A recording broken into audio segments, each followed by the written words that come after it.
answer.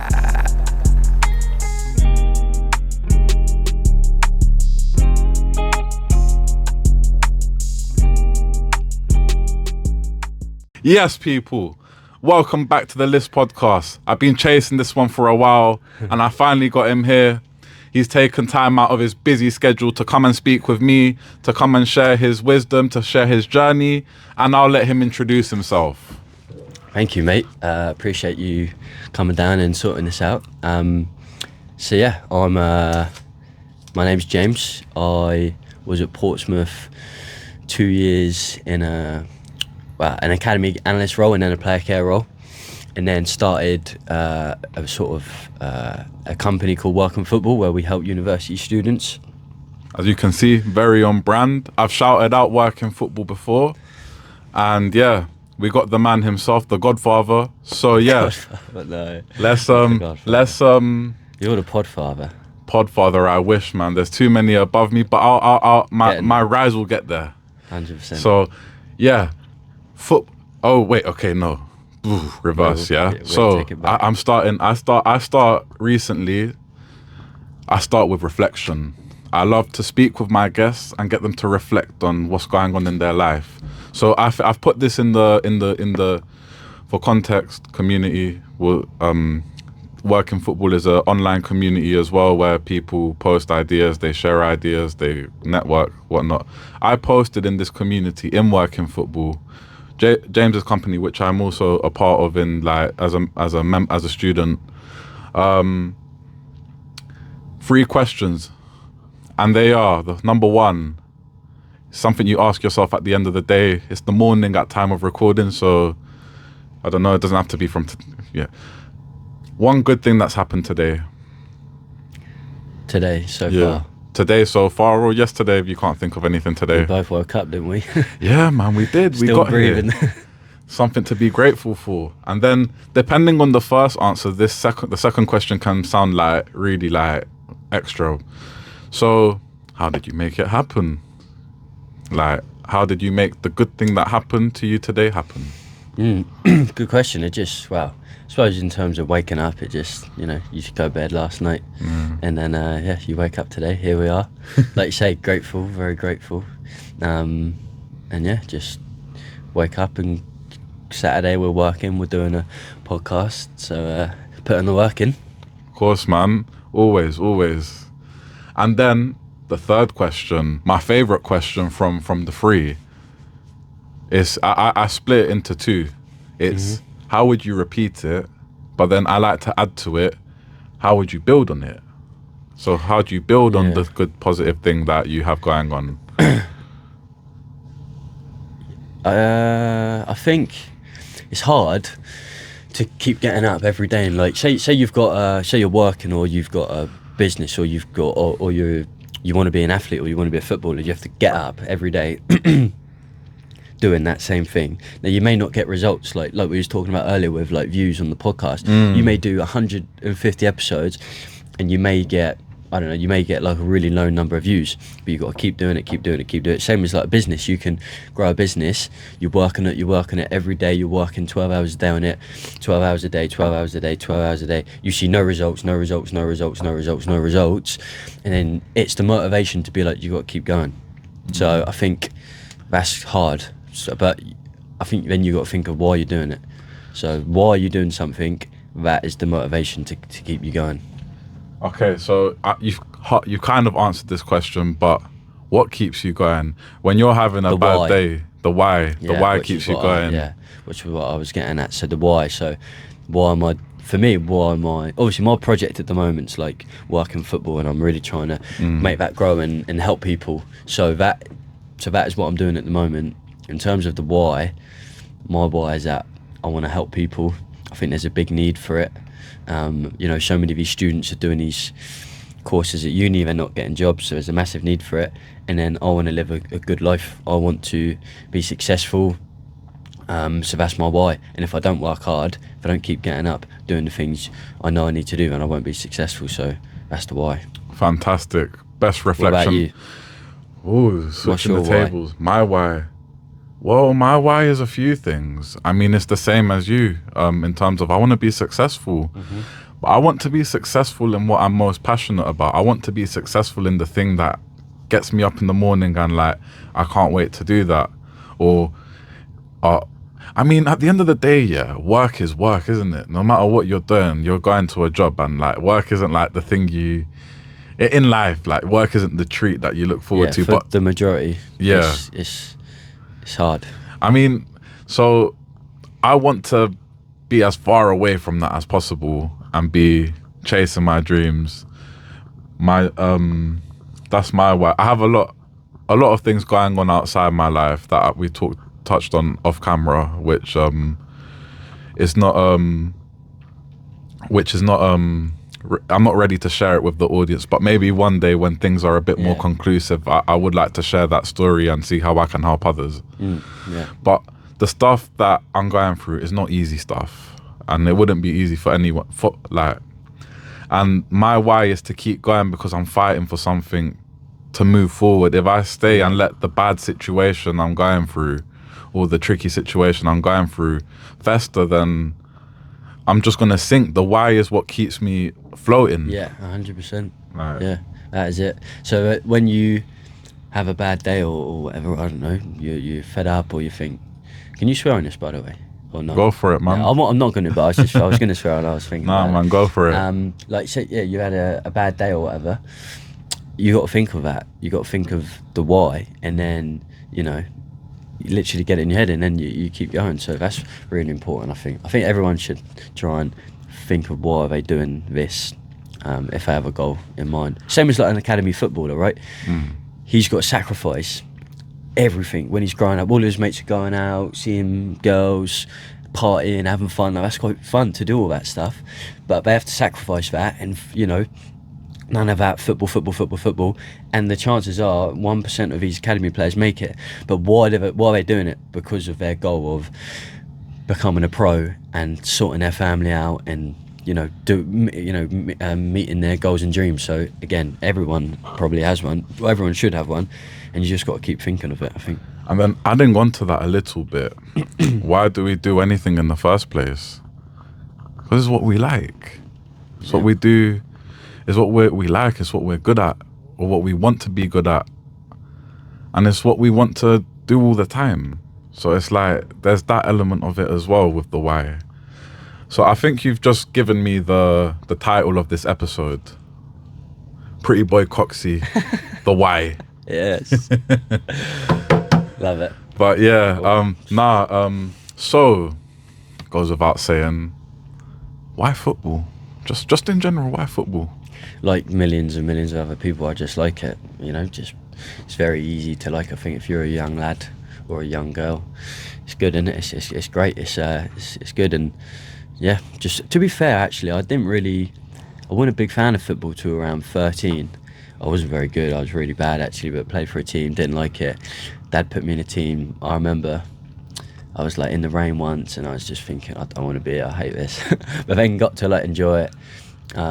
Still didn't improve much, and then just started watching it, and then I was in a few jobs that I didn't want to do for the rest of my life, and then it just come back to what do I like. I always see do you know who Jordan Peterson is? The name rings a bell. He's a psychologist from Canada, really big influencer. And I was watching him and Joe Rogan a lot, and they were both saying that just follow your passion. So I was like, I can't play football, so maybe if I could work in football. Looked toward university and would never thought I'd go to uni, to be honest. Uni, I thought, not for me. I thought I'm not smart enough for that, no way. And then just found a course at Portsmouth University, which is just round the corner from here, sport management, and thought I'll give that a go. And then so that's why football, I suppose. Okay, I mean, I think the amazing thing about sports in general, some more than others, because funding, popularity, is that you can find yourself a way in. Even if you can't play the sport, there's always a way in.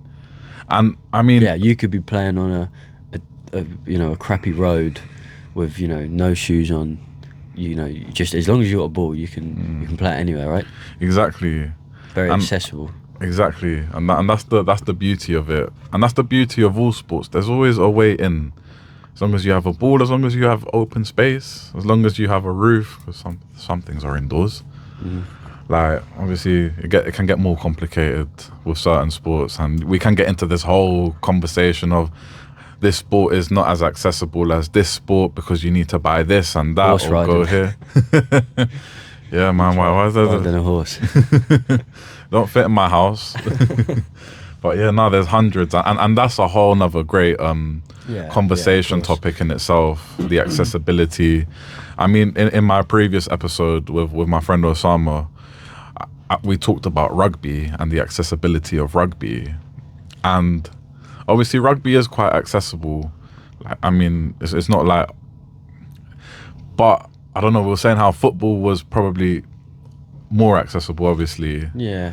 but it's like. You could play with like two players, can't you? Literally, you can just be kicking it. Rugby, obviously, you can kick the rugby ball, but you know, I'm not. I've sure. never seen anyone go to the. I've never been like on a group chat. Yeah, come, let's go play some rugby today, lads, and we just go to the park and just start. You're in the wrong group chats. That's why. Yeah, nah. To be fair, probably, but yeah. I mean, even despite the problems around football, whether it's some corruption in the FA or some corruption in FIFA or bribing or it's all about the money. Like it's there, and hopefully they don't kill it. It's not killed, but it's always going to be there. Even if they kill the sport, there'll be kids out there wanting to play football. Like I just think go we'll to just the park. keep growing. I think football will keep growing.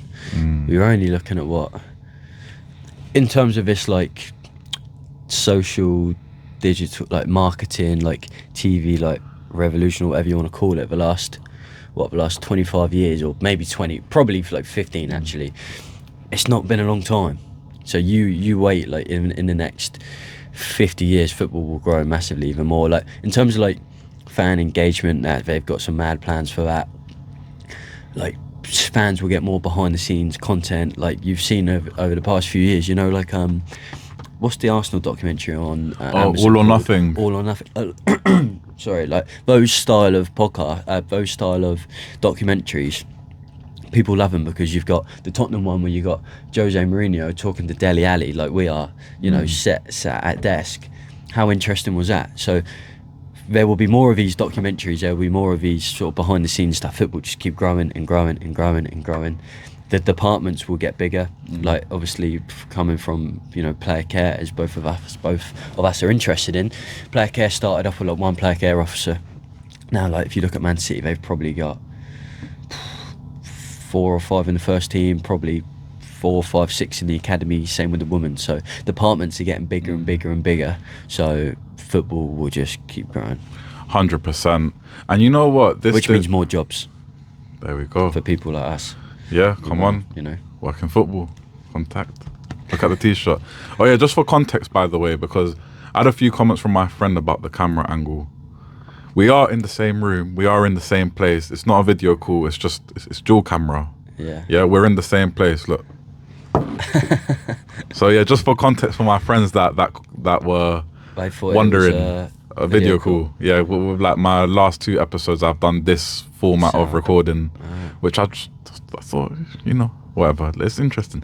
But yeah, this goes into, firstly, you done two jobs at Pompey. Yeah. So we got an analyst. Is it a football analyst or data analyst? performance analyst for the academy.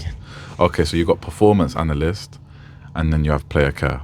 Okay, so what I want to ask you first is, what is a performance analyst? Why are football clubs looking for performance analysts? And like, I don't know much about it, so yes, and explain to me and to us and everyone. Yeah, so a performance analyst is someone who will aid the coaching staff. They will watch the games back. They will see what the team's done well, what the team hasn't. They will prepare for the next game.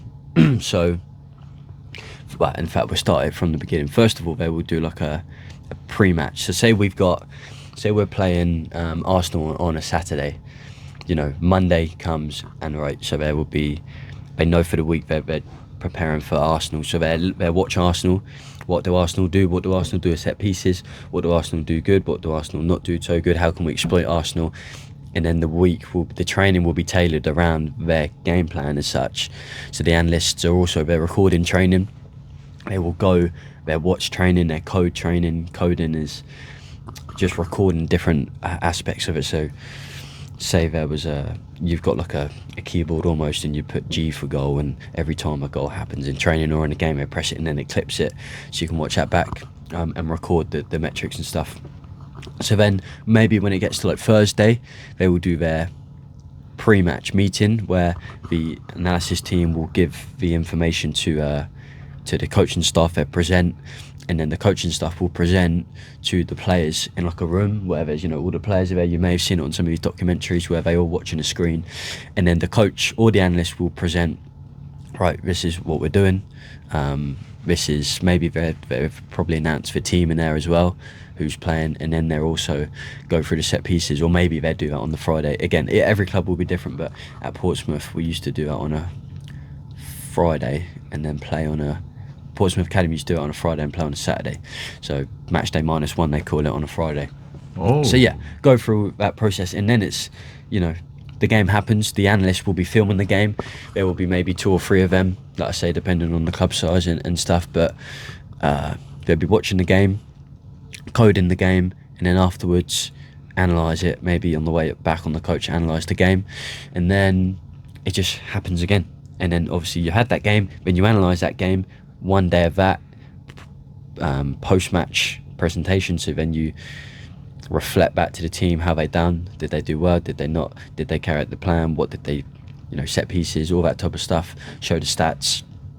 And then that's your post-match. And then Monday comes and you've got Norwich on Saturday, and it all happens again. Or you could even have a midweek game, and then it's like chaos. If you have like a Saturday, Tuesday, which a lot of these teams do, right? Geez, the analysts are so busy because Monday comes and straight away you got a game tomorrow, so you probably be working on the Sunday.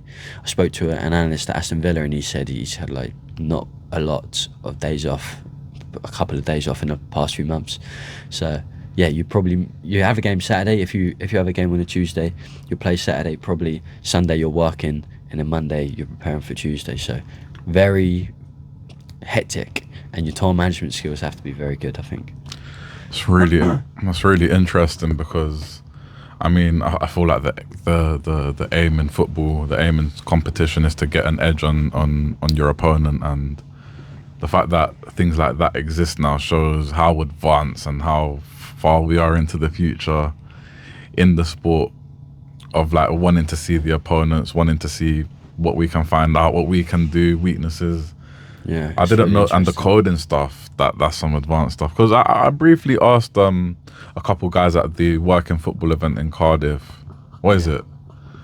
And then they were explaining, and I was like, but analyst, it's like you're saying, okay, you watch the players, I don't know, you watch the players and you see what they do, right? And you analyze their performance. But for me, it's like the word analyst, like, just, to me, it demonstrates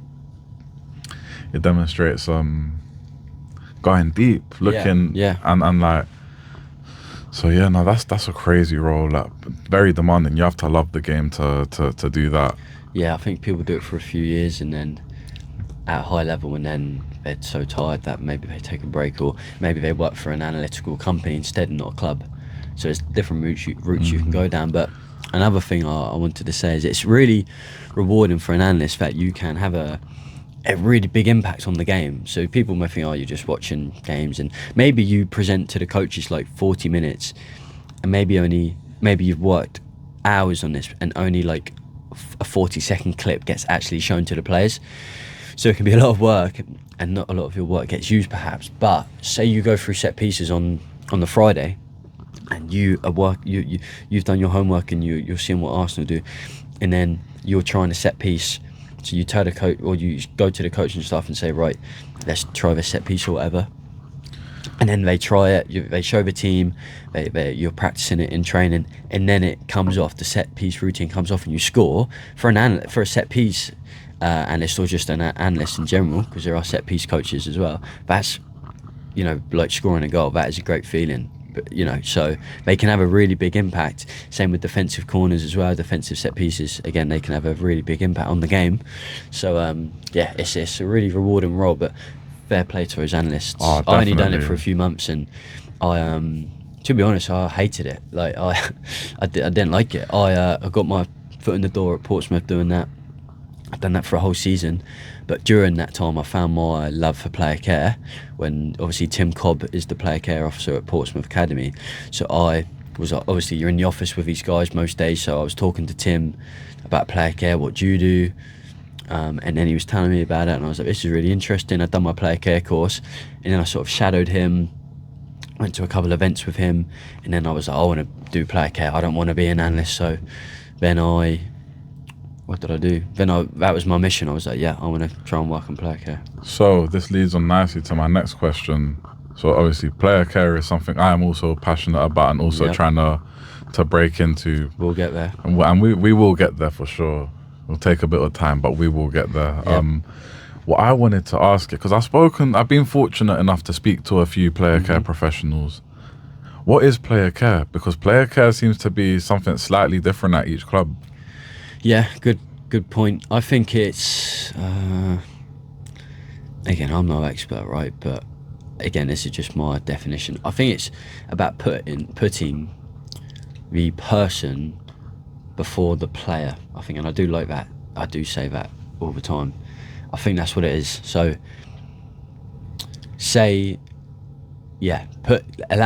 putting the person before the player, like focusing on the person. Is the person okay? Because if the person's happy player, you know, you think if the person's okay, and they're in a position just to focus on playing, then that will probably end up in better performances. So say, for example, yeah, that's what I think player care is. But say you had an example of a player. So say Man City signed like a 19-year-old Colombian wonder kid, right? He comes over from Colombia, no language. Sorry, he has a language. He doesn't speak English. He doesn't know how to sort his visa. He doesn't know where to send his 2 young kids to school. He doesn't know how to open a bank account. He doesn't know where to buy a house. He doesn't know what right move is. He can't even speak the language. How is he going to get on? Like, how can he focus on playing? He's got his missus in his ear, sort the kids to school, where's my new car, blah, blah, blah. Like, so player care will come in and take all of that away from him. They will help with the accommodation. They'll find them a flat or whatever. They will deal with that. They will sort the visa. They will send the kids they will find the kids a school. They will sort the bank account. They do all this, so then whoever it is can just focus on playing, and he can go to wake up every day knowing that he just needs to train, come home, train, whatever, and then play. So that is, and then that will lead to better performances, because you imagine you're taking that stress away from the player, right? So does that make sense? Oh no, 100 is a great explanation. I really like it. I think that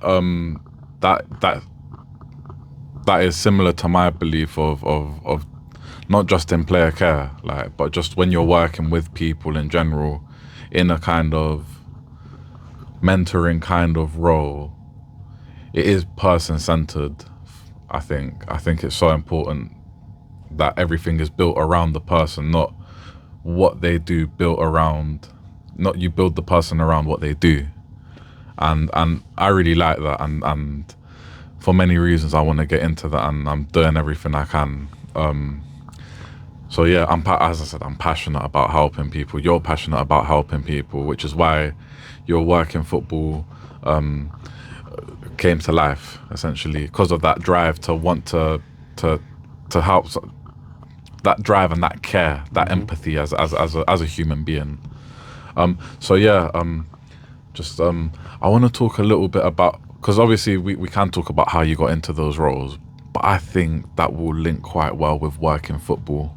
So first of all, let's talk about that. You're covered head to toe. So no, I'm joking. No, but like, working football socks. no, but on a serious note though, working football. How was working football born?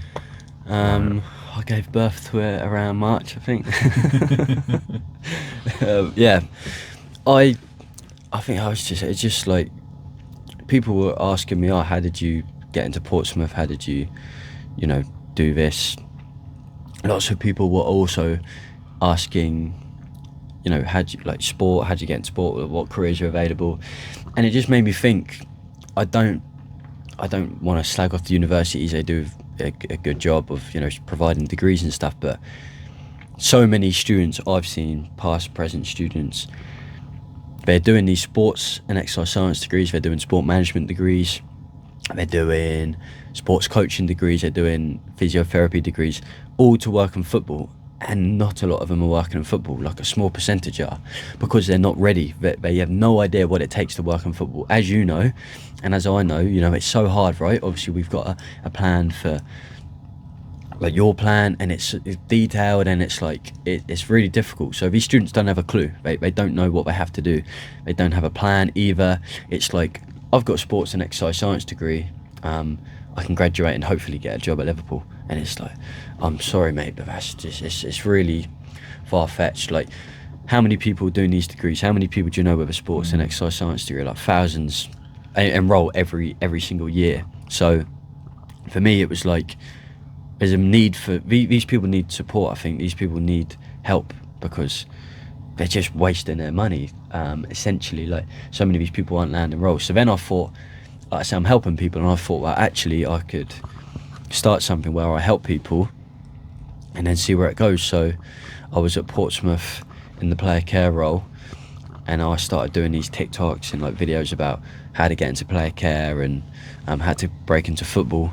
And then it just snowballed from that, really. I started making content, started helping people, and then we started the community which is called the Career Launchpad, obviously, which you're a part of, and Ollie's a part of, who you had on here a few weeks ago. And that Career Launchpad is basically a mentoring platform where you're mentored by myself, and there's 11 other student mentors who work in football on that platform as well to help you, plus like 60 other students who can help you, and the community is a really big part of that. There's like a course on there which goes through networking, personal brand, online presence, CVs, cover letters, how to apply for roles, all that type of stuff. And yeah, it just snowballed from that. So we created that community. I think we've got 18, 19 people in like their first roles now in football. We've had loads this week. We had Henry, Callum, Fraser. God, I forgot Fraser. You won't like that. He was telling me about the role. I was chatting to him on WhatsApp. Yeah, it's impressive what he's managed to get himself into and what he's achieved, and he's still like second year at uni. Yeah, but the thing is, like, that is a must now, in my opinion. Like, you must get these roles when you're at uni, whether they're internships, whatever they are. Like, you must do that. If you graduate uni with no experience in football, it's so hard. So yeah, we've helped lots of people, and hopefully it will just keep growing and growing. We can help more and more people. But yeah, that's how it was born, really, because I saw a problem and I thought, these people need help. And it's not just football. Like, anything. In my opinion, there's, whether it's sport or even people who are going to uni to do finance or media studies, or like they want to work in the entertainment industry, people aren't using their degrees. And you'll see now there's a massive, like, I don't know what the word is, like, not a cult, but like a narrative of, universities are a waste of time and all this stuff, which I don't think that's true. But there's a narrative now where people are realising that online education is really important. You can buy these info products, you can hire a mentor, you can hire a coach, and they will help you get to where you want to get to. So I think the tide's changing when it comes to education. I think the beauty of like the Career Launchpad and the course is that I think you could put anyone in that course. I don't think they need to even like sport. I think they can do the stuff and go through it and just transfer it into whatever they're into. If you want to become a lawyer, network with different solicitors, it's and pretty simple, right?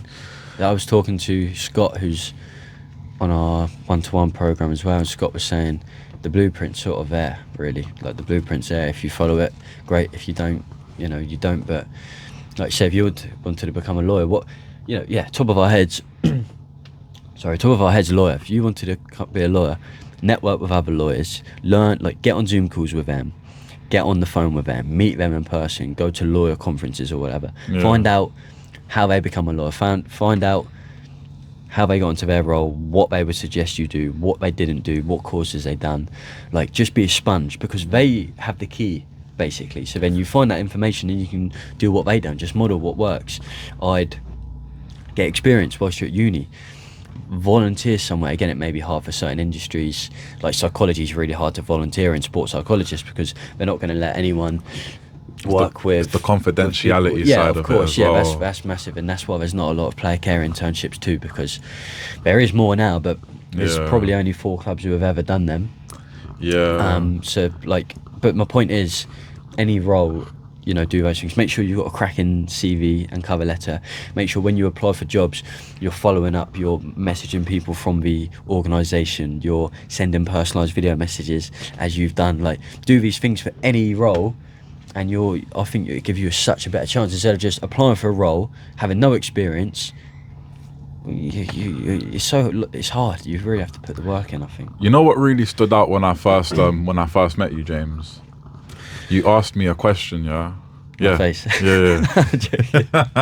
The tattoos. The tattoos. Nah, but it was this really stood out. Like, I don't think how much this like stuck in my head. Yeah, it was like, okay, so imagine, and I'm sure you've used this line on plenty of people that you've tried to get on board. Imagine you're the CEO at Liverpool, and you're gonna hire a scout. Yeah. Well, who are you gonna hire? What kind of person do you want to hire?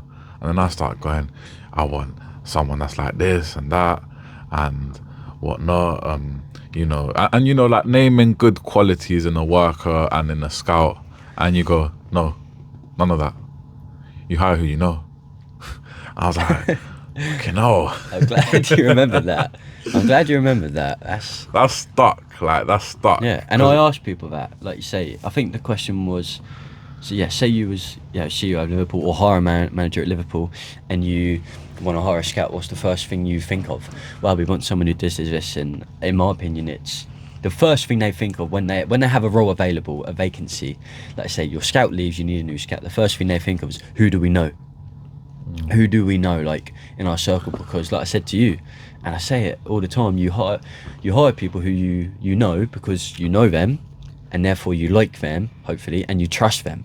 So why do interns get promoted to full-time roles? This happens a lot, especially at big clubs. Why do interns get promoted? Because they've been there a year, they know who they are, they like them, hopefully, if they've made a good impression. And again, we work with students on that, how to make a good impression at clubs, which is so important. And they trust them. So why would you hire someone else who you don't know? Football, there's a lot of money in football. Like, people's people's jobs are on the line.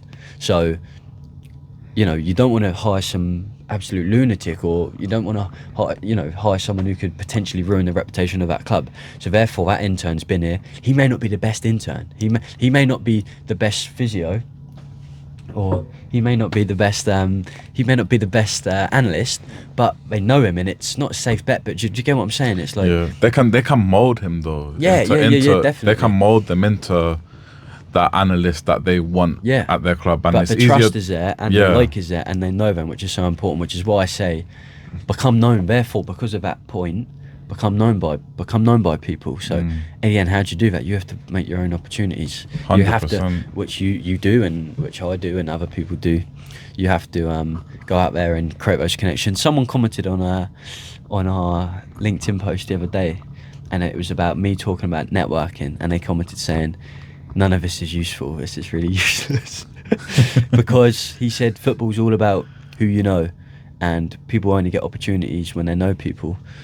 And I said, you're not right with that. You can just land the role, but it's very important about who you know. So therefore, you have to create those opportunities yourself. Don't have that sort of that fixed mindset where you're like, well, people who only know people. It's all about who you know. I don't know anyone. Create those opportunities. Ring people up. Message people. Like, that's why you network. You don't know when you network to know people, isn't it? You have to create your network. So let's quickly touch on let's jump in on that a little bit more. Networking. It's been such a key word in my life in the last 3 months. And Ollie and I touched on it a little bit in our episode 12. you first of all, obviously, what is networking? Because I feel like it's a scary word for a lot of people, especially young. Networking event, network, LinkedIn, network. What is networking for the person that doesn't know? Yeah, good question. And again, you're spot on when you said, when you say it's scary. Like it is like when you hear networking, you think of like stood in a networking event. You think stood in a corner with a cup of tea, like shaking, like all like awkward, like not wanting to talk to anyone. But it doesn't have to be like that. I'd probably define it as, how would I define it? I have the definition written down somewhere, which You got I one you should use know. in your video in your course. Yeah, I'd say it's creating relationships that can benefit you, can benefit your life. Now that could be your career, that could be like relationships. So say you really fancied this girl, right? Say you thought this girl was like unbelievable, you thought she was the most beautiful girl in the world, and then like maybe you served her mum, or you knew her mum, or you knew who her mum was, and then you're doing it you're doing a little bit of networking. You're thinking, actually, let me get friendly with the mum a little bit, and then maybe she'll say, oh, tell you what, my daughter's, you never know, right? Things like that. I really wanted to get in touch with the CEO from Portsmouth, so I spoke to one of the directors who I was friendly with, and sort of like hinted at, oh, I wonder if like Andy would be interested in having a chat with me. And he said, yeah, maybe. And then I followed up again, and then he gave me his phone number. I asked for his phone number, and then got to Andy, and we had a great call about work and football. So networking can benefit all aspects of your life: business, work, personal relationships. Yeah, that's what I think it is, creating those relationships to benefit aspects of your life. You know what the interest. How would you define it?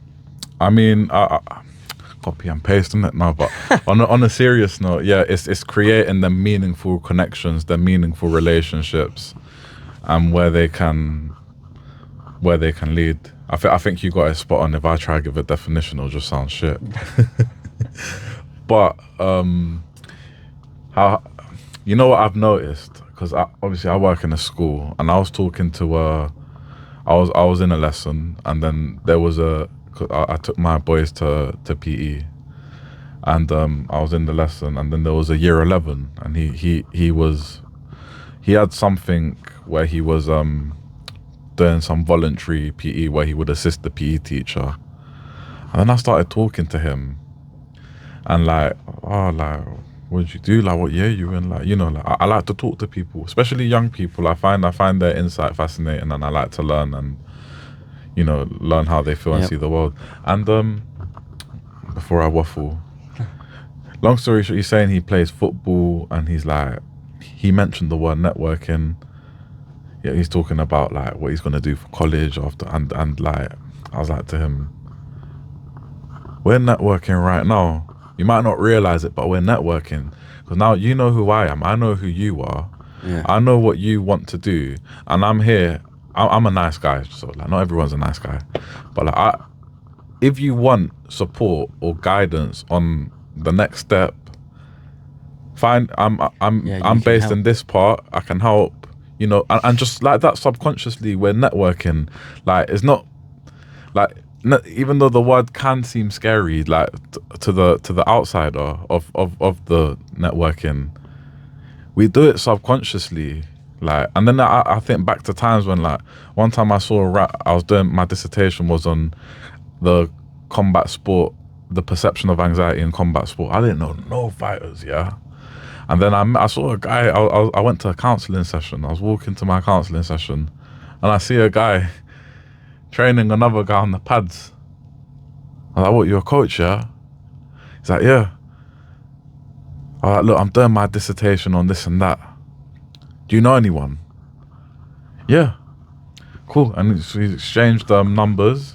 Yeah. He set me up with like 3 former pro fighters, and but if himself. you didn't ask him, if I didn't ask him, you'd never get that. And like, so it takes the balls to ask for things as well. But then it goes back to going out of your comfort zone as well, doing things. But networking, man. Sometimes you do it subconsciously. Yeah, I think it's a mindset. Well, So I've been really trying to think about this. So many students are scared of it, whether it's in person and online. But even online, students don't want to send out a message to people or post on LinkedIn. And I was really thinking about this. I think it's a mindset. It's like you have to realise that networking will really, really, really benefit your life. And I was the most shyest kid when I was younger. Like I had no friends. I was really, really shy. Like, you know. And then you have to push yourself outside your comfort zone. So, if you know, with the networking, it's like it's a mindset completely. You really have to think, okay, I have to do this. I have to push myself out my comfort zone. Test yourself. Literally, you could go up to that random person to boost your confidence and be like, excuse me, mate, do you know what the time is? Just like tick confidence. And then you can build that confidence up and then push yourself to message someone on LinkedIn. But like I say, you have to adopt that mindset of I need to do this to benefit me. You need to look at opportunities, people as opportunities to push yourself. So, for example, you've looked at like our work and football event in London and thought that's a good opportunity for me, and you've reached out about that. Like obviously that's the mindset of like, how can I leverage my relationship with James as to that, and that's spot on. And trying to think of an example of me. What about when you were breaking through? Because in your course you talk about how you message people on LinkedIn. Yeah, I'm trying to think of an example where, like an in-person example. Oh, in person. Or like, well, pretty much like I said with the Portsmouth one. So the Portsmouth women's team, like the director of the Portsmouth women's team was called Eric Colburn, like unbelievable guy, really good guy, and he put me in contact with Andy Cullen, who's the CEO of Portsmouth. So Andy gave me some advice on work and football and stuff. But I wanted to get to Andy, but I didn't have Andy's number. So then you're like, well, how can you get?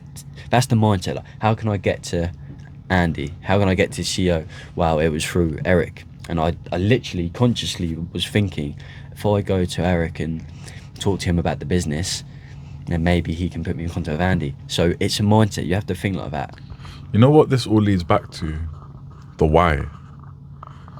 Yeah. Why are we doing this? Why do we want this? Everything leads back to the why, but that especially.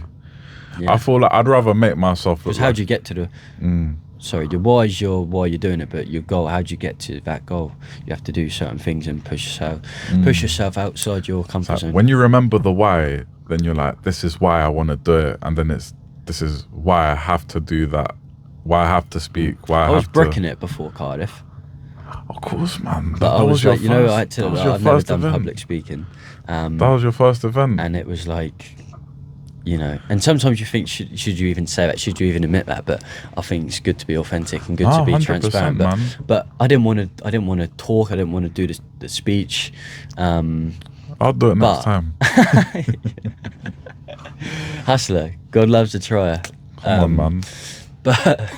But you do it because again you think of the why and you think I have to push myself. Like, so a few weeks ago there was loads of things I was doing which were pushing me outside my comfort zone. I went to Portugal, had to like interview people. Again, never done that before. That was before I interviewed Sol Campbell. Again, absolutely bricking it. My heart was pounding out my chest. Then I had to do some ads. We was doing some ad campaign. I had to film that outside in public. That was quite nerve-wracking. So all these things I was doing recently, pushing me outside my comfort zone, didn't like them. But then when you do them, you're like, actually, that's not too bad. So yeah, you got to do those things, and that will help you get to your goal. I think personal development's a massive thing now, isn't it? 100%. Like maybe 20 years ago it wasn't big. Now people are really trying to improve, and you have to do the things you don't want to do. You regret more not trying than you regret more not approaching that person than like approaching him, man. Yeah. You know what? You know what? I think the perception. I feel like people perceive rejection as failure. Like, no one likes to be told no, whether it's the girl you like, whether it's a job application, whether it's you want to go out. No one likes to be told no. Because you want what you want, don't you? And like, I feel like, I mean, being told no is hard. Like, but I thought they're like, rejection and failure are not the same thing in my opinion. No. No, I feel nowhere like near. from there's a lot to learn from both, but just because someone doesn't want you, whether it's relationships, whether it's employment, whether it's friendships, doesn't make you a bad person. If anything, it make you reflect on what maybe someone rejected you. Maybe they're just an arsehole and they don't like you, or maybe you came on a bit too strong and next time you won't do that. Like, do you It's know fine. what I It's mean? part of it, innit? It's part of it to be mean, rejected. I've been rejected by It's fine. plenty of jobs recently, and I don't care. Like, Yeah. I mean, I'll just next one, innit? Like, Yeah, as long as you look at how you can improve the application, how you can improve the process, you're doing what you know you need to do, then yeah. See, if you just keep doing things the same, and you know that's not gonna benefit you. something that I wanted to ask you as well is what are the common misconceptions about working in football, working in sport? Yeah, good question. You know, you ask a good question when they're thinking. Yeah, gotta think. Misconceptions is that there's loads of money in it. You know, player care. You're looking at what, 26, 25k maybe in academy player care. Some of those jobs, I think the Newport one was like that, wasn't it? 25, Yeah. 26. So, you know, That's a lot more. That's a lot more in Newport than it is in London, though. What do you mean? Like 26k a year in London isn't much, but in Newport, Yeah. 26k a year must be not like you're super rich, but you're Do you not know too Lloyd bad. moved to Swansea, by the way? Oh, that's why he went at the end. I haven't seen his What do you post mean? because he told me he was. Because when I met him, by the way, Lloyd's really nice guy. Took the time out to talk to me in the Cardiff event because he was like, "Oh, I got your email," because I was doing the tickets, innit? Yeah. Oh, Tariq, I got your email. I've officially left Newport today, but I got your email. I'm gonna send it forward. And then I was like, I didn't mean to like come across. I hope I didn't come across nosy, but I was like, what are you like taking a break from work, or are you like, have you got a next step? Like, but that was just like conversation. Maybe it was a bit forward. Maybe No, I'm an I overthinker. I asked the same, and he said, he said, I'm moving job, but I can't say where. Yeah, that's the response which I is fair got. enough, but yeah, he's Swansea, which is a massive Brilliant. step up. That's really League good. 2 to Championship. 100%. So and Swansea's probably a and nicer he's a great place guy, than and he's a really Newport. nice guy. So Yeah. hopefully stay in contact with him. Definitely try and keep in touch with him. I sent him a message a few weeks ago. He's probably settling into his job and Yeah, it's hard when transitioning. you start. He's moved to a new place as well, because Swansea's a lot. That was South Wales. I think Swansea's further Yeah. north. I don't know. Welsh It's people different. don't criticize me the geography. Yeah. But yeah, it was good on you, Lloyd. Yeah, Like, well good done, on mate. you, man. It's very good. Like- But in terms of misconceptions, so what did I say? What was the first thing I said? The pay. The pay's not amazing. You don't get free tickets for every game, which Of course. is sad. Yeah. I thought that. It's not glamorous, right? Like we said about the analyst role. That's the It's not grind, that bro. glamorous. It's but yeah, I think misconception. I think that's it really. Those three. Like, yeah, it's hard. Very hard work. Very, very hard work. Some of the some of the roles are, people work really hard in football. So You know what I found? You know what I found impressive when I was talking to Liam at the event, the Cardiff physio. yep, Liam Donovan, also a very, very great guy. When he told me he applied for the Chelsea job and he went to Chelsea, 150 applicants out of 150, Chelsea were like, we want this guy, and like the competition, man. Like the competition is immense, and that's such a great achievement. Like to get a job with so many other top candidates. I'm sure there were people with exceptional experience, and you managed to do what you needed to do to stand out, to fit in. Do you know what I mean? To wow them essentially, and I just found that really impressive. Like, it's hard. It's so hard to get in. Like you said, 150 applicants. So what are you doing to stand out? Are you networking? What makes you different from all those people? Because if you're just someone with another sports and exercise science degree, then good luck, because there's so many of these people, your CV may not even get seen. So there's lots of things you can do to stand out, and you need a plan. You need a clear plan. Right, how am I gonna break into football? To be honest, you do need a mentor, I think, in this industry. Like, whether it's not like a sales pitch, but No, obviously of work in course. football, do it. Careers in football, do it. Jobs in football, do it. Jobs for football. There's loads of Like, there's a few. you can jump on you can have like an hour consultation with the jobs in football guys for like 150 quid, and they will spend an hour with you and give you some advice and map out what you should do.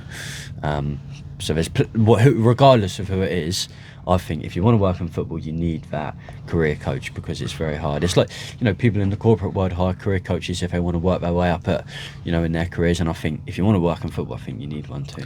Well, you know what? Two things. When I first got in touch with you on Facebook, because that's how I saw the group, and I was like, oh, this looks relevant. Let me try join that. And I was like, the way I used it was, I feel like I'm locked out of the career I want to get into. And then we spoke, and then I was like, oh, bloody hell, there's a lot of things that need to be done, like, to get into. So, because when I was going to my second point, when I was talking to Ollie a few weeks back, there's like 4 or 5 different sports courses at the University of Leeds. There's about 150 students per year in the course. Yeah. So you're getting about 4 to 500, 600 graduates, and that's just from one university. And then you've got all the universities across the UK, even across the world, because people, and then what? That's how many graduates around just the UK alone. Out in the thousands, and then that's thousands of people that want that role of physio, of analyst, of player care, of whatever, and it's just it's constant. Like, it's so much competition and so much you have to do, and I think that's just life in general. I think life is competition, but don't treat everything as competition. But yeah, I just thought, and in terms of the working football course, I've learned some very valuable skills in terms of networking, in terms of seeing the value in people and what you can learn. I think that sort of changed my perception in terms of there's so much value you can gain from people, whether you completely agree with them, whether you disagree with them, whether you think their idea is the best, whether you think their idea is not the best. There's so much you can learn, and conversation and communication, networking is all a big part of that. Yeah, massively. You're learning.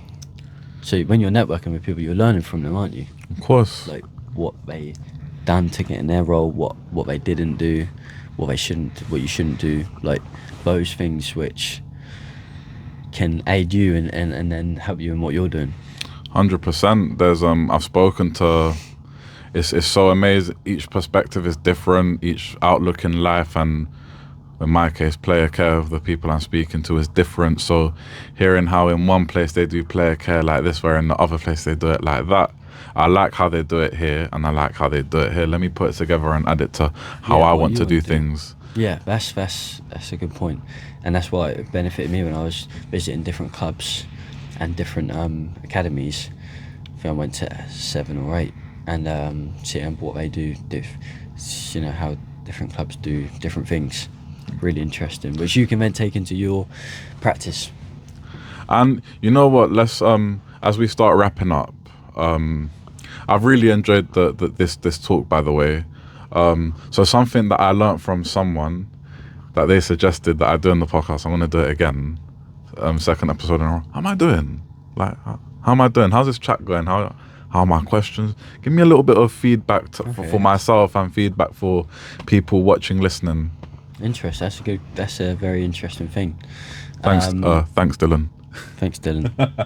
I think it's good. It's I've enjoyed it. I think it's just like a chat, really, isn't it? It's just normal chat. Like, you forget the camera's here, Sometimes I forget, sometimes I remember. It's it. I don't want to move out the thing. Sometimes I just wanted to lay down it like this. Just wanted to. I'm quite tired. Yeah, nah, man, it's chilled. It's chilled. It's so chilled that you could just. It's just like a normal chat, apart from you've got this. So, yeah, I think that's a good environment to do it as well. Get people to open up and stuff. And so, I think you're doing well, mate. I think the time and effort you're putting into doing these things is really good. So.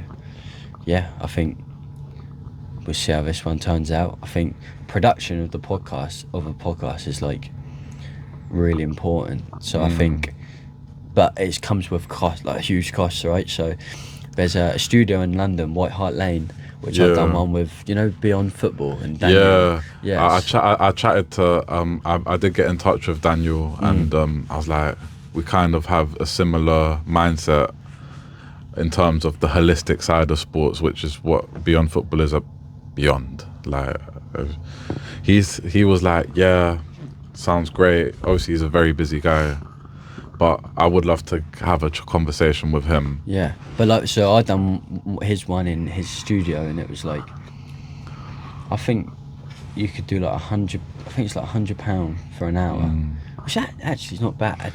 It's not bad, but it's like they edit it for you. That is true. I think you should actually do one in there. Try and get like maybe your say you have a short list of guests that you want.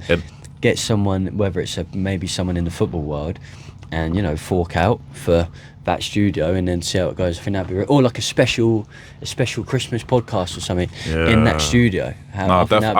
This is cool. This is good, but. We always want to step up. Yeah, I think, and it will get to that point. Whether it's in the next 6 months or whether it's in the next year, you have to go if you want a really big podcast. Yeah, then it has to go to that, doesn't it? No, of course. I mean, the production is very self-taught, and I'll say that it's very it's very basic. I'm not a media whiz. It's not easy stuff to edit, to this, to that, and little things. Then there's ways. You teach yourself, don't you? Yeah, I try, and obviously I'll do it by myself. Like I get a bit of a hand with the social media, but yeah, it's teach myself, learn. It gets better. I'm hoping next episodes we'll start to see that improvement in production. Are you going to do one with George? I am doing one with George. George will come. George will George give me will a be call. good. Yeah, no, George will be good. I had a good chat with George. George is cousin. He's my cousin, but he is.